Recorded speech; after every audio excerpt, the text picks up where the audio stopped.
എല്ലാവർക്കും നമസ്കാരം. നമുക്കെല്ലാവർക്കും അറിയാം, ഈ വരുന്ന ഇലക്ഷൻ തദ്ദേശ സ്വയംഭരണ സ്ഥാപനത്തിൻ്റെ ഇലക്ഷനാണ്. തിരുവനന്തപുരം നിവാസികൾക്കെല്ലാം തിരുവനന്തപുരം കോർപ്പറേഷൻ്റെ ഒരു ഇലക്ഷനായിട്ട് അവർ കാണുന്നു. ഞാൻ ആദ്യം മുതൽ പറയുന്ന ഒരു കാര്യം ഇന്ന് ഞാൻ റിപ്പീറ്റ് ചെയ്യുന്നു. ഈ തദ്ദേശ സ്വയംഭരണ സ്ഥാപനം കോർപ്പറേഷൻ നമ്മുടെ ജനാധിപത്യ സംവിധാനത്തിൽ ഭരണഘടനയിൽ ഒരു പ്രധാനപ്പെട്ട ഒരു സ്ഥാപനമാണ്. നമ്മുടെ 3 tier ഡെമോക്രസിയിൽ ഒരു ലോക്കൽ ബോഡി, ഒരു കോർപ്പറേഷൻ്റെ ഉത്തരവാദിത്വമാണ് ജനങ്ങളുടെ പ്രശ്നങ്ങൾ പരിഹരിക്കാൻ. വീട്ടു ചുറ്റുമുള്ള പ്രശ്നങ്ങൾ, നഗരത്തിൻ്റെ പ്രശ്നങ്ങൾ, നഗരത്തിലും പഞ്ചായത്തിലും താമസിക്കുന്ന ജനങ്ങളുടെ പ്രശ്നങ്ങൾ പരിഹരിക്കുന്ന ഉത്തരവാദിത്വം കോർപ്പറേഷൻ്റെയാണ്. അത് മാലിന്യമാണോ, കുടിവെള്ളമാണോ, റോഡാണോ, സുവേജ് ആണോ, ഡ്രെയിനേജ് ആണോ, തെരുവുനായ ശല്യമാണോ, ഇതിനെല്ലാം പരിഹരിക്കേണ്ട ഉത്തരവാദിത്വം കോർപ്പറേഷൻ്റെ ആണ്. ഇവിടെ തിരുവനന്തപുരം കോർപ്പറേഷൻ ഭരിച്ചത് 45 കൊല്ലമായി ഭരിച്ചത് LDF ആണ്. 45 കൊല്ലം മുമ്പേ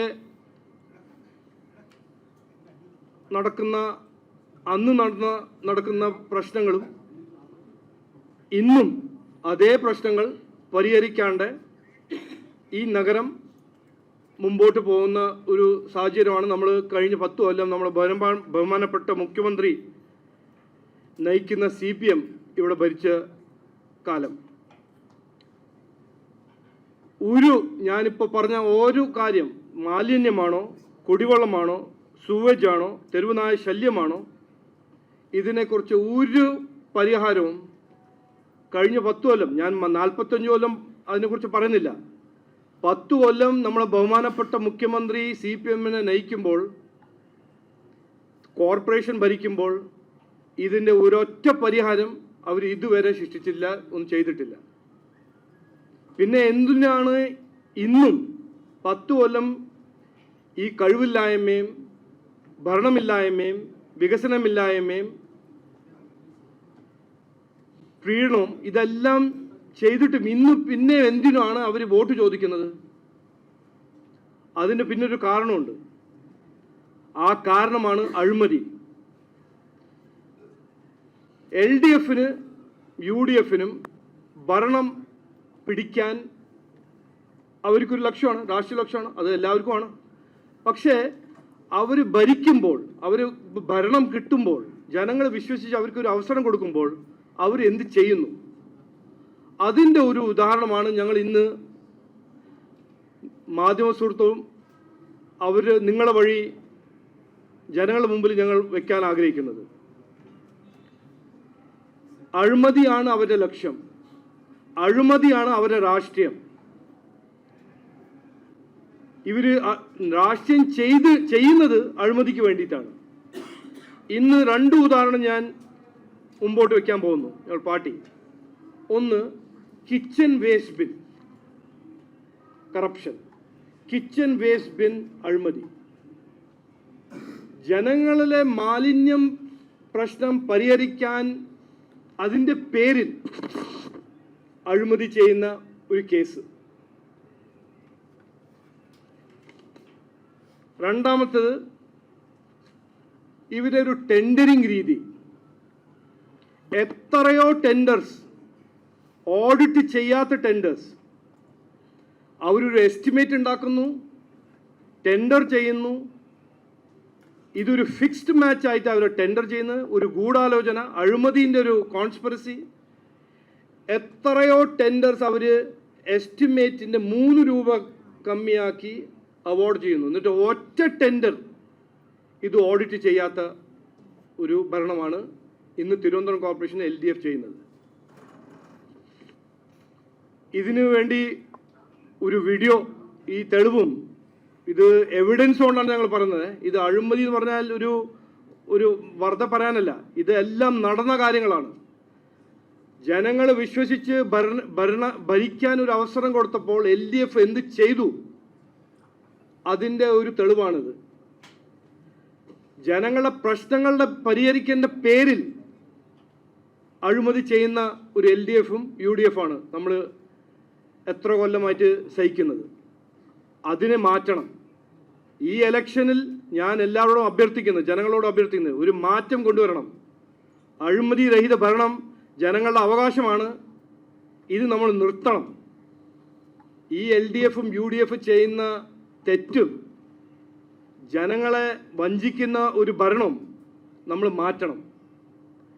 ഈ വീഡിയോ നമ്മൾ ആദ്യം കാണുക, അത് കഴിഞ്ഞിട്ട് 2 വാക്ക് ഇനിയും സംസാരിക്കാം. തിരുവനന്തപുരം കോർപ്പറേഷനിൽ ഇടതുപക്ഷ സർക്കാരിന്റെ കാലത്ത് നടന്ന ഞെട്ടിക്കുന്ന അഴിമതികളുടെ കഥയാണിത്. സാധാരണക്കാരന്റെ അടുക്കളയിലെ മാലിന്യത്തിൽ നിന്ന് പോലും സഖാക്കൾ തട്ടിയെടുത്ത കോടികളുടെ കഥ. 2016 മുതൽ 2025 വരെ ഉറവിട മാലിന്യ സംസ്കരണത്തിനായി നടപ്പിലാക്കിയ കിച്ചൺ ബിൻ പദ്ധതിയിലാണ് ഞെട്ടിക്കുന്ന അഴിമതി. നഗരത്തിൽ കിച്ചൺ ബിന്നുകൾ സ്ഥാപിക്കാനുള്ള 15.5 കോടി രൂപയുടെ പദ്ധതി ടെൻഡർ നടപടികൾ പാലിക്കാതെ കോയമ്പത്തൂർ ആസ്ഥാനമായ ഒമേഗ എക്കോടെക് എന്ന സ്വകാര്യ കമ്പനി ഏൽപ്പിക്കുകയായിരുന്നു കോർപ്പറേഷൻ. 3 ലക്ഷത്തിലധികമുള്ള പദ്ധതികൾക്ക് ടെൻഡർ വേണമെന്ന നിയമം അട്ടിമറിച്ചായിരുന്നു നടപടി. 2/12/2016 2869 നമ്പർ ഉത്തരവ് പ്രകാരമാണ് കോടികളുടെ കരാർ ഒമേഗ എക്കോടെക്കിനെ ഏൽപ്പിച്ചത്. എന്നാൽ ശുചിത്വ മിഷനിൽ എംപാനൽ ചെയ്യാത്ത ഒമേഗ എക്കോടെക്കിന് കരാർ നൽകാനാവില്ലെന്ന് ശുചിത്വ മിഷൻ ഡയറക്ടർ 20/2/2017 1570 നമ്പർ കത്തിലൂടെ അറിയിച്ചു. പിന്നീട് ശാസ്ത്ര സാഹിത്യ പരിഷത്തിന്റെ കീഴിൽ പാലക്കാട് പ്രവർത്തിക്കുന്ന ശുചിത്വ മിഷൻ എംപാനൽഡ് കമ്പനിയായ IRTCയെ കരാർ ഏൽപ്പിച്ചു. താൽപര്യപത്രം പോലും ഇല്ലാതെയായിരുന്നു 25/3/2017 1387 നമ്പർ ഉത്തരവിലൂടെയുള്ള തീരുമാനം. ഒമേഗ എക്കോടെക്കിന്റെ ഉൽപ്പന്നങ്ങൾ മാത്രമേ സ്ഥാപിക്കാവൂ എന്ന നിർദ്ദേശത്തോടെയായിരുന്നു ഈ കരാർ. ചുരുക്കി പറഞ്ഞാൽ IRTCയെ മറയാക്കി സഖാക്കൾക്ക് താൽപര്യമുള്ള ഒമേഗ എക്കോടെക്കിന് കോടികളുടെ പദ്ധതി നൽകുകയെന്ന തന്ത്രമാണ് കോർപ്പറേഷൻ നടപ്പിലാക്കിയത്. ഒമേഗ എക്കോടെക് എന്ന കമ്പനിയോട് കോർപ്പറേഷനും സഖാക്കൾക്കുമുള്ള അമിത താൽപര്യം കോടികളുടെ അഴിമതിയിലേക്കാണ് വെളിച്ചം വീശുന്നത്. പദ്ധതിയുടെ 2ാം ഘട്ടത്തിനായി 14/6/2019 പേരിനു മാത്രം താൽപര്യപത്രം വിളിച്ച് യാതൊരു മാനദണ്ഡങ്ങളും പാലിക്കാതെ 9 കോടി രൂപയ്ക്ക് കരാർ ഒമേഗ എക്കോടെക്കിനെ ഏൽപ്പിച്ചതിലും കോടികളുടെ അഴിമതി നടന്നെന്ന് വ്യക്തം. 14/11/2019 ഉത്തരവ് നമ്പർ 2008 പ്രകാരമായിരുന്നു ഈ കരാർ. ഈ കരാറുമായി ബന്ധപ്പെട്ട് തങ്ങൾക്ക് ലഭിക്കേണ്ട 11,13,114 രൂപ തങ്ങളുടെ പ്രതിനിധിയായ ഗ്രീൻ വില്ലേജ് എന്ന സ്ഥാപനത്തിന്റെ എക്സിക്യൂട്ടീവ് ഡയറക്ടർ സുഗതന് നൽകാൻ 18/2/2020 ഒമേഗ എക്കോടെക് കോർപ്പറേഷന് കത്തു നൽകി. മാലിന്യ നിർമ്മാർജ്ജന പദ്ധതികളുടെ കൺസൾട്ടന്റ് എന്ന നിലയിൽ കോർപ്പറേഷനിൽ നിന്ന് വേതനം വാങ്ങുന്ന സുഗതൻ കരാറുകാരായ കമ്പനിയുടെ പ്രതിനിധിയായതെങ്ങനെ എന്നതും ദുരൂഹമാണ്. പ്രതിപക്ഷമായിരുന്ന BJPയുടെ ശക്തമായ ആവശ്യത്തെ തുടർന്ന് ഇടപാടുകളിൽ വിജിലൻസ് അന്വേഷണം ആരംഭിച്ചു. വിജിലൻസ് അന്വേഷണത്തിൽ ക്രമക്കേടുകൾ കണ്ടെത്തിയതോടെ വിശദമായ അന്വേഷണത്തിന് തദ്ദേശ സ്വയംഭരണ വകുപ്പ് ഡയറക്ടർ നിർദ്ദേശം നൽകി. എന്നാൽ അന്വേഷണം നടത്താൻ ചുമതലപ്പെടുത്തിയത് LSGD joint director doctor Ummu സൽമയായിരുന്നു. 2017 ഒമേഗ എക്കോടെക്കിന്റെ ഉൽപ്പന്നങ്ങൾ തന്നെ വാങ്ങണമെന്ന് IRTCക്ക് പർച്ചേസ് ഓർഡർ നൽകിയ ഉത്തരവിൽ ഒപ്പുവെച്ച് അതേ ഉമ്മു സൽമയെ തന്നെ ഇതേ പദ്ധതിക്കായി അന്വേഷണം നടത്താൻ ഏൽപ്പിച്ചതും കോർപ്പറേഷന്റെ മറ്റൊരു തന്ത്രം. താൻ ഉൾപ്പെടെയുള്ള എല്ലാവർക്കും ക്ലീൻ ചിറ്റ് നൽകിയ ഉമ്മു സൽമ പേരിനൊരു നിർവഹണ ഉദ്യോഗസ്ഥനെ താക്കീത് ചെയ്യാൻ മാത്രം ഉത്തരവിട്ട് അന്വേഷണ റിപ്പോർട്ട് സമർപ്പിച്ചു. 2022-23 പദ്ധതിക്കായി കോർപ്പറേഷൻ ടെൻഡർ വിളിച്ചു. പഴയ IRTCയെ തന്നെയാണ് വീണ്ടും കോർപ്പറേഷൻ പൊക്കിക്കൊണ്ടുവന്നത്. ബിന്നൊന്നിന് IRTC 1550 രൂപ ആവശ്യപ്പെട്ടപ്പോൾ 1440 രൂപയ്ക്ക് ബിൻ തരാമെന്ന് മറ്റൊരു സ്ഥാപനം പ്രപ്പോസൽ സമർപ്പിച്ചിരുന്നു. CPM കൗൺസിലറുടെ ഇടപെടലിനെ തുടർന്ന് കരാർ IRTCക്ക് തന്നെ ലഭിച്ചു. അപ്പോഴും ഒമേഗ എക്കോടെക്കിൽ നിന്ന് തന്നെ ഉൽപ്പന്നങ്ങൾ വാങ്ങണമെന്ന് കോർപ്പറേഷൻ കർശന നിർദ്ദേശം നൽകി. പദ്ധതിയുമായി ബന്ധപ്പെട്ട് ലോക്കൽ ഫണ്ട് ഓഡിറ്റ് വിഭാഗം ഉന്നയിച്ച ചോദ്യം മാത്രം പരിശോധിച്ചാൽ മതി കോർപ്പറേഷനിൽ നടന്ന അഴിമതികളുടെ വ്യാപ്തി വ്യക്തമാകും. 2019 ടെൻഡർ സമർപ്പിക്കാൻ സമയം അവസാനിച്ചതിന് ശേഷം എത്തിയ ഒമേഗ എക്കോടെക്കിന് എങ്ങനെ കരാർ ലഭിച്ചു? പർച്ചേസ് കമ്മിറ്റി 1 കോടി രൂപയ്ക്ക് അനുമതി നൽകിയ പദ്ധതി തുക എങ്ങനെ 9 കോടി രൂപയായി? 15.5 കോടി രൂപയുടെ പദ്ധതിയിൽ എത്ര പേർ ഉപയോക്താക്കളായി? എത്ര പേർക്ക് ഉൽപ്പന്നങ്ങൾ ലഭിച്ചു എന്നതിനെ പറ്റിയൊന്നും കോർപ്പറേഷന് യാതൊരു ധാരണയുമില്ല. അതുകൊണ്ട് തന്നെ പദ്ധതിയിലൂടെ കോർപ്പറേഷൻ ലക്ഷ്യമിട്ടത് ജനക്ഷേമമല്ലെന്നും അഴിമതി മാത്രമാണെന്നും വ്യക്തം. ഈ പദ്ധതിക്ക് വേണ്ടിയായിരുന്നു നഗരത്തിലെ വീടുകളിൽ നിന്ന് മാലിന്യം ശേഖരിച്ചിരുന്ന ഓട്ടോറിക്ഷ തൊഴിലാളികളെ കോർപ്പറേഷൻ പോലീസിനെ കൊണ്ട് പിടിപ്പിച്ചത്. മാലിന്യത്തിൽ മാത്രമല്ല മരാമത്തുമണിയിലും അഴിമതിയുടെ ദുർഗന്ധമുണ്ട്. തിരുവനന്തപുരം കോർപ്പറേഷനിലെ റോഡ് പണിയിൽ 40% കമ്മീഷൻ കേൾക്കുമ്പോൾ വിചിത്രമായി തോന്നാം. പക്ഷേ ലോക്കൽ ഫണ്ട് ഓഡിറ്റ് വിഭാഗം കണ്ടെത്തിയ ഞെട്ടിക്കുന്ന സത്യം ഇതാണ്. അതെ, തിരുവനന്തപുരം കോർപ്പറേഷനിൽ നടക്കുന്നത് കോടികളുടെ പകൽക്കൊള്ളയാണ്. അഴിമതിയുടെ രീതി വളരെ ലളിതമാണ്. ഒന്നാം ഘട്ടം മരാമത്ത് പണികൾക്ക് വേണ്ട യഥാർത്ഥ തുകയേക്കാൾ 40% അധിക തുക വകയിരുത്തി ഉദ്യോഗസ്ഥർ എസ്റ്റിമേറ്റ് തയ്യാറാക്കും. എന്നിട്ട് ഈ കരാർ ആർക്കു നൽകും? CITU നോമിനികളായ കരാറുകാർക്ക് മാത്രം. രണ്ടാം ഘട്ടമാണിത്. കൊള്ളയുടെ മൂന്നാം ഘട്ടം പണിക്ക് ചെലവാകുന്ന യഥാർത്ഥ തുക കഴിഞ്ഞ് ബാക്കി വരുന്ന 40% ലാഭം നേരെ CPM പാർട്ടി ഫണ്ടിലേക്ക്. ഇവിടെയും തീരുന്നില്ല കൊള്ളയിലെ പാർട്ടി പ്രൊഫഷണലിസം. നിലവിലെ പണിക്കിടയിൽ പുതിയ പണികൾ കൂട്ടിച്ചേർത്ത് റിവൈസ്ഡ് എസ്റ്റിമേറ്റ് തയ്യാറാക്കി ഖജനാവ് മുഴുവനായി വട്ടിച്ചെടുക്കും. ഇത്തരത്തിൽ കഴിഞ്ഞ 5 വർഷത്തിനിടെ 300 കോടിയിലധികം രൂപയുടെ ഫയലുകളാണ് ഓഡിറ്റിംഗിന് പോലും കൊടുക്കാതെ മുക്കിയത്. ഇതിന്റെ 40% കമ്മീഷൻ എങ്ങോട്ട് പോയെന്നതും വ്യക്തം. 2022-23 വർഷം മാത്രം 86,77,34,192 രൂപയുടെ ഫയലുകളാണ് കാണാനില്ലാത്തത്. ഓർക്കുക, ഇവിടെ കാണാതെ പോയത് വെറും ഫയലുകളല്ല, ഒരു നഗരത്തിന്റെ വികസനമാണ്, ജനങ്ങളുടെ നികുതി പണമാണ്. അടുക്കളയിലെ മാലിന്യം മുതൽ റോഡിലെ ടാറിൽ വരെ കൈയിട്ട് വാരുന്ന ഇടതുപക്ഷത്തിന്റെ ജനവിരുദ്ധ ഭരണം. അതെ, തലസ്ഥാനത്ത് നടന്നത് ഭരണമല്ല, പാർട്ടി ഫണ്ട് നിറയ്ക്കാനുള്ള സംഘടിത പകൽക്കൊള്ള മാത്രമാണ്. ഇവിടെ വ്യവസ്ഥാപിതമായിട്ടുള്ള ഒരു കൊള്ളയാണ് നടന്നിരിക്കുന്നത്.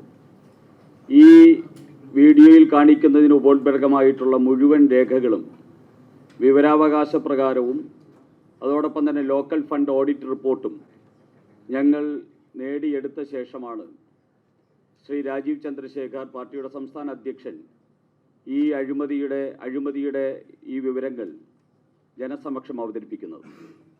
ഇവിടെ കോർപ്പറേഷൻ്റെ നിർവഹണ ഉദ്യോഗസ്ഥൻ മുതൽ മേയറും അതോടൊപ്പം തന്നെ തദ്ദേശ സ്വയംഭരണ വകുപ്പ് മന്ത്രിയും ഉൾപ്പെടെ അടങ്ങുന്ന ഒരു ഗൂഢസംഘമാണ് ഇത്രയും കാലമായി പ്രശാന്തിൻ്റെ കാലഘട്ടത്തിലും അതോടൊപ്പം തന്നെ ആര്യ രാജേന്ദ്രൻ്റെ കാലഘട്ടത്തിലും ഈ കൊള്ളയ്ക്ക് ഈ തിരുവനന്തപുരം നഗരത്തിൽ നേതൃത്വം നൽകിയത്. നഗരസഭയിൽ അഴിമതിക്കാരെ രക്ഷിക്കാൻ സംസ്ഥാന സർക്കാർ എങ്ങനെ ഇടപെടുന്നു എന്നതിൻ്റെ ഏറ്റവും പ്രധാനപ്പെട്ട ഉദാഹരണമാണ് ഈ രേഖപ്രകാരം കാണുന്ന ഡോക്ടർ ഉമ്മു സൽമയെ നിയമിച്ചതുമായി ബന്ധപ്പെട്ട വിഷയം. ഉമ്മു സൽമയായിരുന്നു കിച്ചൺ ബിൻ കൊണ്ടുവരുന്നതിന് വേണ്ടി ഈ കമ്പനിയെ കോയമ്പത്തൂർ ആസ്ഥാനമായിട്ടുള്ള ഒമേഗയെ ഏൽപ്പിക്കണമെന്ന് ഉത്തരവ് ഇട്ട ആൾ. ആ ഉമ്മു സൽമയെ IRTC വഴി ആ ഉമ്മു സൽമ ഒമേഗയ്ക്ക് ഏൽപ്പിക്കണമെന്ന് ഉത്തരവിട്ട ആളിനെ തന്നെയാണ് ഇതിനെ സംബന്ധിച്ചുള്ള ആരോപണം വന്നപ്പോൾ വിജിലൻസ് അന്വേഷണം BJPയുടെ ശ്രീ VV രാജേഷ് ഉൾപ്പെടെയുള്ള ശ്രീ MR ഗോപൻ ഉൾപ്പെടെയുള്ള BJPയുടെ കൗൺസിലർമാർ കോർപ്പറേഷനകത്ത് നടത്തിയ പോരാട്ടത്തിനെ തുടർന്ന് വിജിലൻസ് അന്വേഷണം നടത്താൻ നിർബന്ധിതമായപ്പോൾ ആ വിജിലൻസ് അന്വേഷണത്തിൻ്റെ ഹെഡായിട്ട് വെച്ചതും അന്ന് ഈ അഴിമതിയുടെ പങ്ക് പറ്റി എന്ന് വിശ്വസിക്കാവുന്ന ഡോക്ടർ ഉമ്മു സൽമയെ തന്നെയാണ്. അപ്പോൾ ഇത് കോർപ്പറേഷൻ മാത്രം നടത്തുന്ന ഒരു അഴിമതിയല്ല, ഇത് സംസ്ഥാന സർക്കാരിൻ്റെ ഉൾപ്പെടെ നേതൃത്വത്തിലുള്ള ഒരു ഗൂഢസംഘം തിരുവനന്തപുരത്തെ മാലിന്യം എന്ന് പറയുന്നത് മാർക്സിസ്റ്റ് പാർട്ടിയുടെ അഴിമതി നടത്താനുള്ള ഒരു ഇന്ധനമാണ്.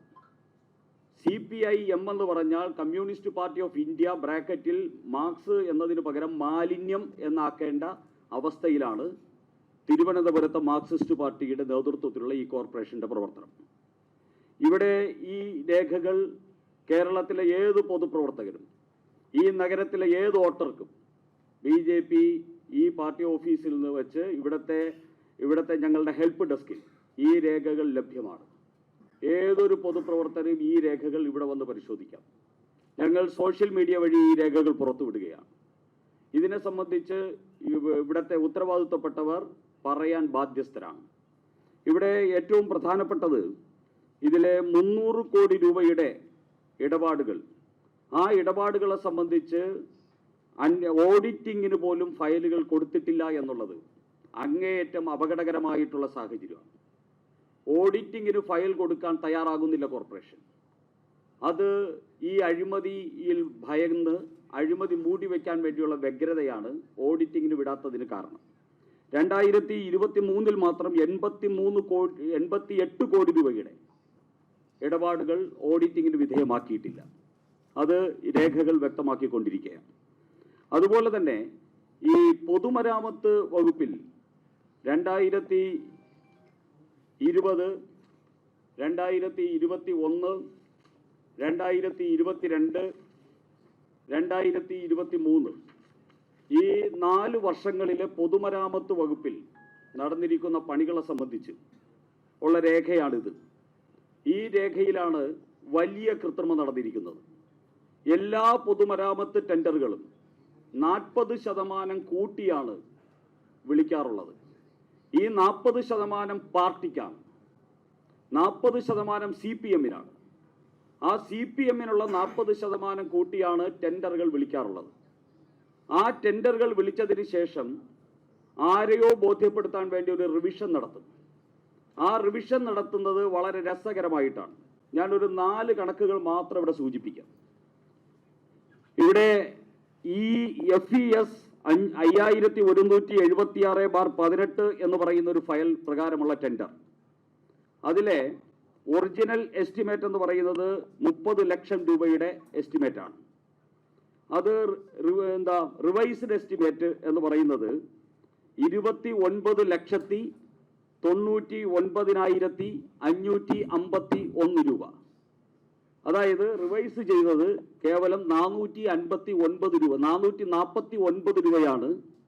30 ലക്ഷം രൂപയുടെ 40% കൂട്ടി മാർക്സിസ്റ്റ് പാർട്ടിക്ക് വേണ്ടി ഉണ്ടാക്കിയ ടെൻഡറിൽ റിവൈസ് ചെയ്തത് 451 രൂപയ്ക്കാണ്. ഇതാണ് ഒരു ഉദാഹരണം. രണ്ടാമതായിട്ട് FES 4503/19 എന്ന് പറയുന്ന ഒരു ഫയൽ, അത് 15 ലക്ഷം രൂപയുടെ ടെൻഡറാണ്.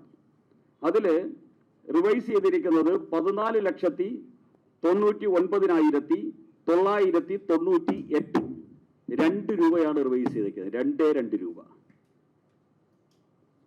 ഇതിലെ തമാശയാണോ, ഇത് ക്രൂരതയാണോ, വഞ്ചനയാണോ, ചതിയാണോ, പകൽ കൊള്ളയാണോ എന്ന് ഈ തിരുവനന്തപുരം നഗരത്തിലെ ജനങ്ങളാണ് തീരുമാനിക്കേണ്ടത്. പച്ചയായി വെള്ളരിക്കാപ്പട്ടണം പോലെ ആരും ചോദിക്കാനും പറയാനുമില്ല. ഞങ്ങൾക്ക് എന്ത് കൊള്ളയും ഈ തിരുവനന്തപുരത്ത് നടത്താം, ആരുണ്ട് ചോദിക്കാൻ എന്നൊരു അഹങ്കാരത്തിന്റെ കൊള്ള സംഘമായിട്ട് തിരുവനന്തപുരം നഗരസഭ ഭരിച്ച മാർക്സിസ്റ്റ് പാർട്ടി മാറി എന്നതിന് ഇതിലപ്പുറം ഒരു ഉദാഹരണം ആവശ്യമില്ല. മറ്റൊരു ഫയല് 20 ലക്ഷം രൂപയുടെ 6636/19 എന്ന് പറയുന്ന ഫയൽ 20 ലക്ഷം രൂപയാണ്. അതിന് റിവൈസ് ചെയ്തിരിക്കുന്നത് 19,99,625 375 രൂപ റിവൈസ് ചെയ്ത കണക്ക്. അപ്പോൾ ഇത് പകൽ കൊള്ളയുടെ ഒരു ചരിത്രമാണ്. 4 വർഷത്തെ പകൽ കൊള്ളയുടെ ചരിത്രമാണ് ഈ പൊതുമരാമത്ത് വകുപ്പിനെ സംബന്ധിച്ചുള്ള ഈ ഫയലിൽ. ഇതിലാണ് 300 കോടി രൂപ ഓഡിറ്റിങ്ങിന് വിധേയമാക്കാത്തത്. ഇതിലാണ് പല ഫയലുകളും നഷ്ടപ്പെട്ടിരിക്കുന്നത്, പൂഴ്ത്തിവെച്ചിരിക്കുന്നത് ഇതിനെ സംബന്ധിച്ചുള്ള ഫയലുകളാണ്. അതുകൊണ്ട് തിരുവനന്തപുരം നഗരത്തിൽ നടന്നിരിക്കുന്നത് പകൽ കൊള്ളയാണ്, സമാനതകളില്ലാത്ത കൊള്ളയാണ്, അതിഭീകരമായിട്ടുള്ള കൊള്ളയാണ്. ഈ കൊള്ള സംഘത്തെ തിരുവനന്തപുരം നഗരസഭയിൽ നിന്ന് അടിച്ചു പുറത്താക്കുന്നതുവരെ ഈ നഗരത്തിലെ സാധാരണ ജനതയ്ക്ക് വിശ്രമമില്ല എന്നാണ് BJPക്ക് പറയാനുള്ളത്. ഒരു മിനിറ്റ്, ഞാൻ അവസാനം 2 പോയിന്റ് പറയുന്നത്. ഇതിൽ 2 പോയിന്റ് ഞാൻ ചേർക്കാൻ ആഗ്രഹിക്കുന്നു. ലാസ്റ്റ് പോയിന്റാണ്. ലോക്കൽ സെൽഫ് ഗവൺമെന്റിന്റെ ഡിമാൻഡ് ഫോർ ഗ്രാൻഡ്സ് ബഡ്ജറ്റിന് സമയത്ത് ഈ ഡിബേറ്റ് നടക്കുമ്പോൾ കഴിഞ്ഞ 10 കൊല്ലം പ്രതിപക്ഷത്ത് ഇരിക്കുന്ന കോൺഗ്രസ് പാർട്ടി ലോക്കൽ സെൽഫ് ഗവൺമെന്റിന്റെ അഴിമതിനെ കുറിച്ച് ഒരു വാക്കും, നിങ്ങൾ പരിശോധിച്ച് നോക്കിക്കോളൂ, അസംബ്ലിയിൽ ഒരു വാക്കും പറഞ്ഞില്ല. പ്രതിപക്ഷ പാർട്ടിയായ കോൺഗ്രസിന്റെ ഉത്തരവാദിത്വമായിരുന്നില്ലേ ഇതിനെക്കുറിച്ച് ചർച്ച ചെയ്യിപ്പിക്കാൻ? പക്ഷേ അറിഞ്ഞിട്ടും ഒന്നും ചെയ്തില്ല. ഒന്ന്. രണ്ടാമത്തത്, ഞങ്ങൾ കൃത്യമായി പറയാൻ ആഗ്രഹിക്കുന്നത്, കോർപ്പറേഷൻ്റെ കാശും ഒരു ലോക്കൽ സെൽഫ് ഗവൺമെൻറ്റിൻ്റെ ബോഡീൻ്റെ കാശ് ജനങ്ങളെ സേവിക്കാനാണ് ഉപയോഗിക്കേണ്ടത്. അവരുടെ പ്രശ്നങ്ങൾ പരിഹരിക്കാനാണ് ആ കാശ് ഉപയോഗിക്കേണ്ടത്. രാഷ്ട്രീയക്കാരെ കീശയിൽ വെക്കാനല്ല, രാഷ്ട്രീയക്കാരെ തട്ടിക്കൊണ്ടുപോകാനുള്ള കാശല്ല. അപ്പോൾ ഞങ്ങൾ ഇന്ന് കൃത്യമായി പറയുന്നു, ഇതിൻ്റെ അന്വേഷണം നടക്കണം. ഇന്നിപ്പോൾ ഞങ്ങൾ റിവീൽ ചെയ്ത് ഒരു പാർട്ടാണ് അഴിമതിൻ്റെ. ഇനിയും കുറേ പറയാനുണ്ട്. ഇനി അടുത്ത ദിവസം ഞങ്ങൾ മുമ്പോട്ട് വയ്ക്കും. ഇനിയും എത്രയോ അഴിമതി തിരുവനന്തപുരം കോർപ്പറേഷൻ നടന്നിട്ടുണ്ട്. പക്ഷേ ഇത് ഞങ്ങളൊരു പൊളിറ്റിക്കൽ പോയിന്റ് സ്കോർ ചെയ്യാൻ മാത്രമല്ല പറയുന്നത്. ഇതിൻ്റെ അന്വേഷണം നടക്കണം. സംസ്ഥാന ഗവൺമെൻറ് ചെയ്തില്ലെങ്കിൽ ഞങ്ങൾ ഇതിന് ആവശ്യപ്പെടും സെൻട്രൽ ഗവൺമെൻറ്. കാരണം കോർപ്പറേഷൻ ഉപയോഗിക്കുന്ന കാശ് സെൻട്രൽ ഗവൺമെൻറ്റിന് കൊടുക്കുന്ന കാശാണ്. അതിൽ കുറേ ഗ്രാൻസ് കൊടുക്കുന്നുണ്ട്. സ്മാർട്ട് സിറ്റി പദ്ധതികളെല്ലാം സെൻട്രൽ ഗവൺമെൻറ് കൊടുക്കുന്ന ഫണ്ട്സാണ്. അപ്പോൾ ഈ അഴിമതിനെ കുറിച്ച് സംസ്ഥാന ഗവൺമെൻറ് ഒരു ഇൻവെസ്റ്റിഗേഷൻ തുടങ്ങിയില്ലെങ്കിൽ ഞങ്ങളിത് സെൻട്രൽ ഗവൺമെൻറ്റും സെൻട്രൽ ഏജൻസി വഴി ഇത് അന്വേഷിച്ചിട്ട് തെറ്റ് ചെയ്തവരെല്ലാം കണ്ടുപിടിച്ച് അവരെ പ്രോസിക്യൂട്ട് ചെയ്യും എന്ന് ഞങ്ങളുടെ ഒരു ഉറപ്പാണെന്ന് ഞങ്ങൾ പറയാൻ ആഗ്രഹിക്കുന്നു. ഈ പറഞ്ഞ രാജുവേട്ടനും സുരേഷിയും പറഞ്ഞതിൻ്റെ കണക്ട് ചെയ്ത രണ്ട് കാര്യങ്ങളോട് നിങ്ങൾ അന്വേഷിക്കുമ്പോൾ പറയാം. അതായത് പ്രശാന്ത് മേയറായിരുന്ന സമയത്ത് 60,000 കിച്ചൺ ബിൻ വാങ്ങിയെന്നാണ് കോർപ്പറേഷൻ്റെ കണക്കുകൾ കാണിക്കുന്നത്. 60,000 കിച്ചൺ ബിൻ. ഒരു കിച്ചൺ ബിൻ 1,800 രൂപയാണ് അവർ ചിലവായിട്ട് എടുത്തിരിക്കുന്നത്. ഇതേ കിച്ചൺ ബിൻ കോയമ്പത്തൂർ മാർക്കറ്റിൽ നിങ്ങൾ അന്വേഷിച്ച് പോയിക്കഴിഞ്ഞാൽ ഒരു 800-നും 600 രൂപയ്ക്ക് ഇടയ്ക്ക് വാങ്ങാൻ കിട്ടുന്നതാണ്. അതാണ് 1,800 രൂപ വെച്ചിട്ട് ജനങ്ങൾക്ക് വിതരണം ചെയ്യാനായിട്ട് എഴുതിയിരിക്കുന്നത് 60,000 കിച്ചൺ ബിൻ. അന്വേഷിക്കുമ്പോഴേക്കും നിങ്ങൾക്ക് മനസ്സിലാവുന്ന ഒരു ചതിവുള്ളത്, കോർപ്പറേഷൻ്റെ നിയമപ്രകാരം വാങ്ങുന്ന കിച്ചൺ ബിൻ ആദ്യം സെൻട്രൽ സ്റ്റോറിലേക്ക് വരണം. അത് 10,000 കിച്ചൺ ബിനാണ് കൊണ്ടുവരുന്നതെങ്കിൽ 10,000 സെൻട്രൽ സ്റ്റോറിൽ കൊണ്ടുവന്ന് ഇൻവേർട്ട് രജിസ്റ്ററിൽ രേഖപ്പെടുത്തണം. അതിനുശേഷം ഓരോ സോണൽ ഓഫീസിലും എത്ര എണ്ണം കൊണ്ടുപോകുന്ന ഔട്ട്വേർഡ് രജിസ്റ്ററിൽ രേഖപ്പെടുത്തണം. അതിനുശേഷം ആ സോണൽ ഓഫീസിലെ ഇൻവേർട്ട് രജിസ്റ്ററിൽ രേഖപ്പെടുത്തണം. അതിനുശേഷം ഓരോ വാർഡിലേക്കും വിതരണം ചെയ്ത് അവിടുത്തെ ഔട്ട്വേർഡ് രജിസ്റ്ററിൽ രേഖപ്പെടുത്തണം. അപ്പോഴാണ് കണക്ക് പൂർത്തിയാകുന്നത്. എന്നാൽ ഇവിടെ സംഭവിച്ചിരിക്കുന്നത്, ഇവരാകെ ഒരു 5,000 കിച്ചൺ ബിന്ന് താഴെ മാത്രമേ കൊണ്ടുവന്നിട്ടുള്ളൂ. എന്നിട്ട് ഈ 5,000 കിച്ചൺ ബിൻ ആദ്യം സെൻട്രൽ സ്റ്റോർ കൊണ്ടുവച്ചു.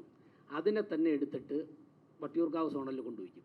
അതിനുശേഷം അതേ എണ്ണത്തിനെടുത്തിട്ട് തന്നെ മറ്റൊരു സോണൽ ഓഫീസ് കൊണ്ടുവയ്ക്കും, തിരുവല്ലത്ത് കൊണ്ടുവയ്ക്കും. ഈ 5,000 കൂട്ടിയാണ് 60,000 ആക്കിയിരിക്കുന്നത്. ഇത് മനസ്സിലാക്കിയിട്ട് ഇടയ്ക്ക് കോർപ്പറേഷനിൽ വന്ന ഒരു സെക്രട്ടറി അതിൽ ഒബ്ജക്ഷൻ എഴുതിയിട്ടുണ്ട്. നിങ്ങൾ ആ ഫയൽ പരിശോധിച്ചാൽ അറിയാം. ഒരു സെക്രട്ടറി അതിൽ ഒബ്ജക്ഷൻ, ഒറ്റയാൾ, ബാക്കി എല്ലാവരും കൺസീഡ് ചെയ്ത് കൊടുത്തു. ഒരു സെക്രട്ടറി അതിൽ ഒബ്ജക്ഷൻ എഴുതിയിട്ടുണ്ട്. അത് അന്വേഷിച്ച് കഴിഞ്ഞാൽ മനസ്സിലാവും. ആ സെക്രട്ടറിയുടെ ഒബ്ജക്ഷൻ അതിലാണ് ആ ഫയൽ കുറച്ച് കുടുങ്ങിയിരിക്കുന്നത്. ഇപ്പോൾ ഓഡിറ്റിന് നേരത്തെ പറഞ്ഞ് കൊടുക്കാത്തത് വിജിലൻസിൻ്റെ ഗിരികുമാർ, നമ്മുടെ കൗൺസിലർ ഗിരികുമാർ പ്രശാന്ത് മേയറായ സമയത്ത് കൊടുത്ത പെറ്റീഷൻ അനുസരിച്ചാണ് വിജിലൻസ് എൻക്വയറി വന്നത്. വിജിലൻസിൻ്റെ ഫയൽ ഇരിക്കുന്നു എന്ന് പറഞ്ഞിട്ടാണ് ഇപ്പം ഓഡിറ്റിന് കൊടുക്കാതെ വച്ചിരിക്കുന്നത്. മറ്റൊന്ന്, ഇപ്പോൾ 60,000 കിച്ചൺ ബിൻ വിതരണം ചെയ്തു എന്നാണ് പറഞ്ഞിട്ട് പണം എഴുതിയെടുത്തിരിക്കുന്നത്. ഒരു കിച്ചൺ ബിൻ അവരുടെ കോർപ്പറേഷൻ്റെ കണക്കനുസരിച്ച് 4 അംഗങ്ങളുള്ള ഒരു കുടുംബത്തിൽ ഒരു കിച്ചൺ ബിൻ ഒരു മാസം പ്രവർത്തിക്കണമെങ്കിൽ 1.5 കിലോ ഇനോക്കുലം വേണം. 4 പേരുള്ളതിൽ ഇനോക്കുലം വാങ്ങിച്ചു കൊടുക്കേണ്ട കോർപ്പറേഷൻ്റെ ഡ്യൂട്ടിയാണ്. ജനങ്ങൾ പോയി കഴിഞ്ഞാൽ ഇനോക്കുലം കിട്ടില്ല, അവർക്ക് വാങ്ങിക്കാനും പറ്റില്ല. അപ്പോൾ ഇനോക്കുലം കോർപ്പറേഷൻ വാങ്ങിച്ച് സൂക്ഷിക്കുന്നു. ഓരോ കസ്റ്റമർക്കും ആവശ്യമുള്ളത് ഓരോ മാസവും പോയി സോണൽ ഓഫീസിൽ നിന്ന് വാങ്ങണം.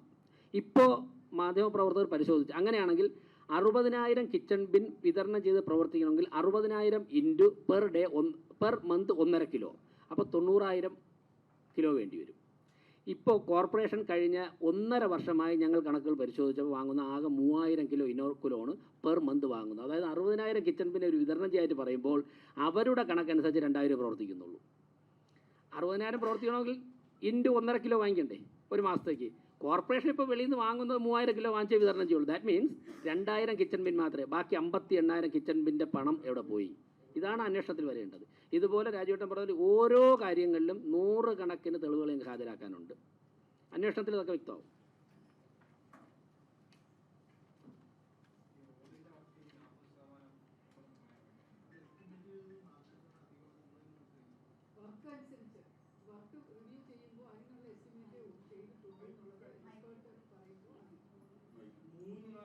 പ്രോജക്റ്റ് ഞങ്ങൾ തന്നെ പോയി എസ്റ്റിമേറ്റ് എടുക്കുമ്പോൾ ഇവരുടെ എസ്റ്റിമേറ്റ് തന്നെ 40-50% കൂടുതലാണ്. അല്ല, രാജുവേട്ടൻ പറഞ്ഞല്ലോ ഫേസ് 1 ആയിട്ടുള്ളൂ. വീണ്ടും ഞങ്ങൾ ബഹുമാനപ്പെട്ട പത്രപ്രവർത്തകരെയും വിളിക്കുന്നുണ്ട്. തിരുവനന്തപുരം നഗരത്തിനോട് ചില രേഖകളും കൂടെ പറയാനുണ്ട്. ഒരു കാര്യം, ഈ എസ്റ്റിമേറ്റ് ഇത് ആരാ? ഈ കോൺട്രാക്ടേഴ്സ് അസോസിയേഷൻ്റെ പ്രസിഡന്റ് ആരാ? അതിൻ്റെ നേതാവ് ആരാ? തിരുവനന്തപുരത്ത് CPMൻ്റെ തിരുവനന്തപുരത്തെ നേതാവ് തന്നെയാണ് ഈ കോൺട്രാക്ടേഴ്സ് അസോസിയേഷൻ്റെ നേതാവ്. കോൺട്രാക്ടേഴ്സ് അസോസിയേഷൻ്റെ പ്രസിഡൻറ്റും CPM-ൻ്റെ തിരുവനന്തപുരത്തെ നേതാവും ഈ കൊള്ള സംഘവും എല്ലാം ഒന്ന് തന്നെയാണ്. ഓരോ സ്ഥലത്ത് എത്രയാണ് ആക്ച്വൽ എസ്റ്റിമേറ്റ് എന്ന് ഓരോ സ്ഥലത്തിരിക്കുന്ന ബോർഡുകൾ വായിച്ചിട്ട് അവിടെ നടത്തിയിരിക്കുന്ന പണി നോക്കിക്കഴിഞ്ഞാൽ ഏതൊരു സാമാന്യ ബുദ്ധിയുള്ള മനുഷ്യർക്കും തിരുവനന്തപുരത്ത് മനസ്സിലാവും. ഇതിനെ സംബന്ധിച്ച് ചില രേഖകളുമായിട്ട് അടുത്ത ദിവസവും രാജീവേട്ടൻ തന്നെ മാധ്യമങ്ങളെ കാണും.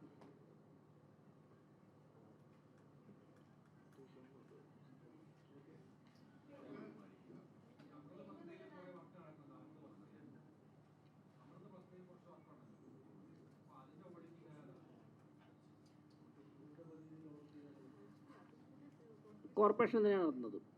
ഫണ്ട് മാത്രമല്ല ഇവിടെ ഫണ്ട് കൊടുത്തിട്ട് അതിൻ്റെ അഡ്മിനിസ്ട്രേഷൻ മോണിറ്റർ ചെയ്യുന്നതൊക്കെ കോർപ്പറേഷൻ. ഇപ്പോൾ സ്മാർട്ട് സിറ്റി അഡ്മിനിസ്ട്രേഷൻ ഇവിടെ ഭാഗമാണ്.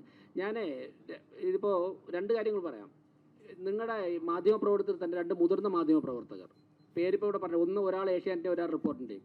ഇപ്പോൾ ഒരു റോഡിൻ്റെ ഒരു വാർത്ത കാണിച്ചല്ലോ. റോഡ് ചെയ്തതിൻ്റെ പിറ്റേ ദിവസം രാവിലെ മുതൽ വഴുതക്കാട് വാർഡിലാണ്. പിറ്റേ ദിവസം രാവിലെ മുതൽ റോഡിൻ്റെ മുകളിലുള്ള മെറ്റൽ ഇളവുകയാണ്. എല്ലാ ദിവസവും സ്റ്റാഫ് വന്നിട്ട് മെറ്റൽ തൂത്തുമാറ്റിയാണ്, ടാർ ഒഴിക്കാത്തതുകൊണ്ട്. ഒരു പ്രധാനപ്പെട്ട മാധ്യമം ചെയ്തതാണ്. മറ്റൊന്ന്, വിമൻസ് കോളേജിൻ്റെ 2 ഗേറ്റിനും ഇടയ്ക്ക് 93 ലക്ഷം രൂപ ബില്ല് പാസ്സാക്കിയ ഒരു വെയിറ്റിംഗ് ഷെഡ് ഉണ്ടായിരുന്നു. ആ വെയിറ്റിംഗ് ഷെഡ്, ആ വനിതാ സൗഹൃദ വെയിറ്റിംഗ് ഷെഡ്, ആ വെയിറ്റിംഗ് ഷെഡ് ഈ ഇരിക്കുന്നതിൽ ഏറ്റവും പ്രധാനപ്പെട്ട ഒരു മാധ്യമത്തിൻ്റെ ഒരു പ്രവർത്തകൻ, അദ്ദേഹം പഴയ SFI പ്രവർത്തകനും കൂടെയാണെന്നാണ് ഞാൻ മനസ്സിലാക്കുന്നത്. അദ്ദേഹം പോയി ഇത് ചെയ്ത കോൺട്രാക്ടർ ഫോണിൽ വിളിച്ച് ചോദിച്ചു. അപ്പോൾ പറഞ്ഞു 5 ലക്ഷം രൂപയ്ക്ക് അതേ വർക്ക് ചെയ്ത് കൊടുക്കാമെന്ന് പറഞ്ഞു. യെസ്, 88 ലക്ഷം രൂപയുടെ പോയി. അതുകൊണ്ട് അറിയാമല്ലോ ആ വാർത്ത ചെയ്ത് ആരാണെന്ന്. 40%. അതായത് 93 ലക്ഷം രൂപ ബില്ല് പാസ്സാക്കിയ വർക്ക് വിളിച്ച് ചോദിച്ചു. ഇതേപോലത്തെ ഒരു വർക്ക് എനിക്ക് എറണാകുളത്ത് ചെയ്യണമെന്ന് പറഞ്ഞപ്പോഴേക്കും പറഞ്ഞു അത് 5 ലക്ഷം രൂപ ആവുള്ളൂ, മനോഹരമായിട്ട് ചെയ്താൽ 10 ലക്ഷം രൂപ ആവുള്ളൂ. ആ മാധ്യമപ്രവർത്തനം നിങ്ങൾക്ക് എല്ലാവർക്കും അറിയാമല്ലോ. വന്ന ചാനലും ഏതാണെന്ന് അറിയാമല്ലോ. പരിശോധിച്ച് നോക്കിയാൽ എവിടെ പോയി 88 ലക്ഷം രൂപ. ഓക്കെ.